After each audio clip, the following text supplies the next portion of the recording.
Sir આપણી હાર્ટની જે ધબકારો છે એની સાથે જે અનિયમિતતા કે એવું કંઈક ફીલ થાય છે કે સડનલી જ કંઈ એકદમ એમાંથી કંઈક કંઈ કરી શકાય નહીં એમાં પેશન્ટથી એમાં?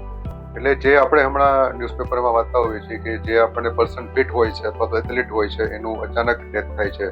એમાં હમણાં જાણીતા જે ટીવી એક્ટરનું ડેથ થયેલું અથવા સ્પોર્ટ્સ પર્સનનું ડેથ થયેલું હોય છે, એમાં ઘણા કારણ હોય છે. અમારી ભાષામાં એને સડન કાર્ડિયાક ડેથ કહેવાય છે કે દર્દી ખૂબ જ સારો હોય ને અચાનક જ એનું ડેથ થઈ જાય અથવા તો હૃદય ચાલતું બંધ થઈ જાય. ઘણીવાર આપણે છાપા વાંચતા હોઈએ છીએ કે સ્કૂલમાં બાળક જતા હોઈએ અને સ્કૂલમાં એનું અચાનક ડેથ થઈ જાય છે. એના મુખ્ય બે કારણો હોય છે. ઘણીવાર જન્મજાત કોઈ બીમારી હોય પણ અનડાયગ્નોસ રહી હોય, એના લીધે નાની ઉંમરે ડેથ થતું હોય છે. ઘણીવાર આપણે એક્સ્ટ્રીમ એક્સરસાઇઝ કરતા હોય, ખાસ કરીને મેરેથોન રનિંગ છે અથવા તો ટ્રાયથલોન છે અથવા તો જીમમાં આપણે એક્સ્ટ્રીમ કરતા હોય, એ દરમિયાન હૃદયની નસ ઉપર એટલું બધું પ્રેશર આવે કે એની દિવાલ ફાટી જાય અને એમાં અચાનક એટેક આવી જાય, જેને અમારી ભાષામાં એક્યુટ પ્લાક રપ્ચર કહેવાય.